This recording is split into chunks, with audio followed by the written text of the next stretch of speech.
Just wanted to let you guys know that real estate is not always wins, it's not always glamorous, and you gotta be careful on all these deals. Welcome to the Hall of Fame Business Podcast. I'm your host, Santini Lancioni. I'm founder of one of the top producing real estate investment companies in New Jersey. My goal is to educate, elevate, and inspire anyone looking to take their business to the next level.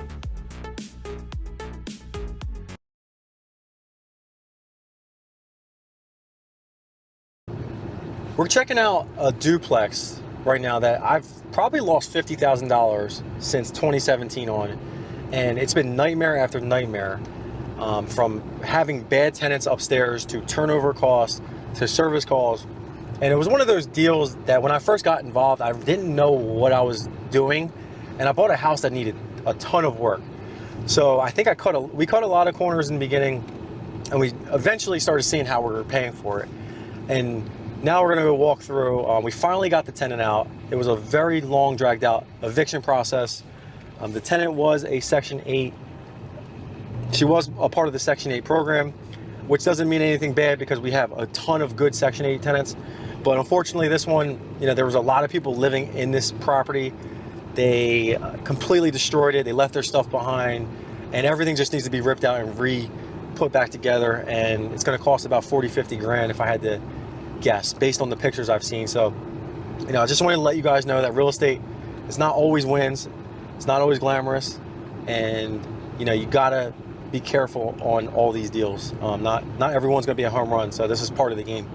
But let's go check this out. We're in Glassboro, New Jersey, at one of my first rental properties. This is a duplex here, right about a mile away from the campus of Rowan University. We just had a tenant leave. Instead of fixing it up and moving a new tenant in here, we're gonna go ahead and do a lease purchase option with a new investor. The reason we're choosing this is because it's tied up into a portfolio loan, and it just makes more sense to kind of keep the loan going in with the 4% rate that's locked in versus trying to do a new purchase and get locked into the new 8% rate. So we're gonna have them put down a substantial down payment, and we're gonna be making money also on the monthly payment as time continues. So he'll probably keep this open for about 5 years. And for us, the key is that we'll get a big down payment. We'll get principal pay down on our mortgage and cash flow every month without the risk of managing this property. So let's go take a look. I'll show you exactly what we're gonna be doing for the guy and how we're gonna be exiting. All right, so we got the tenant out a couple weeks ago.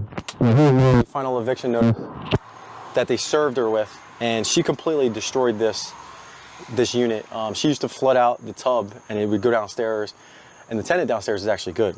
Unfortunately, we had to get her out. She cost us a lot of money. Shush. Yeah, this is nasty. Can't even breathe. So owning real estate is not always this glamorous, exciting thing, because this is what you're dealing with. So we got a tenant that literally we probably took a year to get this tenant out. She was Section 8. There was just a lot of wear and tear here. All the carpets were brand new when they moved in. We redid the walls, painted everything, and she just left a mess behind. Well, they left a mess behind, but this is what you're dealing with, man. Electric's off. So this is actually a money-making unit. This is 4 bedrooms and 2 full baths. So it did bring in a nice chunk of change while it was in good standing, but as time went on, the tenant just stopped paying us, and they just were not living up to the standard of what we expect for these rental properties. So again, this is probably a $30,000, $40,000 turnover for us versus, which is gonna force us now to sell it. And this is the key, like when you find good tenants, hold on to them, because this is what could happen to you. If you force a turnover, or you end up rushing the process of finding a tenant, you end up it costs you big.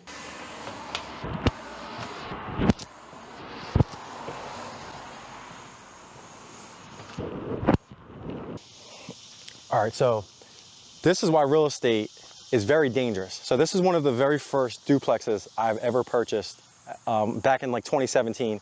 And I've had nothing but bad luck I don't know if it's us, because the area is actually a really good rental area. It's about a mile from Rowan University, but unfortunately, the last 3 tenants we've had upstairs, we just had to keep evicting or paying them cash for keys, and they just keep leaving the units in bad condition when they leave. Unfortunately, we're not in a position, nor do I think it's smart as a business owner, to go ahead and redo it again. So what we've decided to do is a lease purchase option with a local investor who actually has the bandwidth and the time to take on a project like this, where they can get it down a little bit less on the cost and also manage the property himself. So I think it makes sense for him. He's gonna, like I said, he's gonna be doing a lease purchase option where he puts down a substantial amount of money. We're gonna lock him into our rate, so we'll give him the principal pay down. But also, you know, we don't have to worry about the management of the property anymore, and it'll be a win-win for both scenarios. So sometimes you just gotta cut your losses. You know, on paper, this deal is a good one, but for us, you know, I think it's time to cut ties and just move on.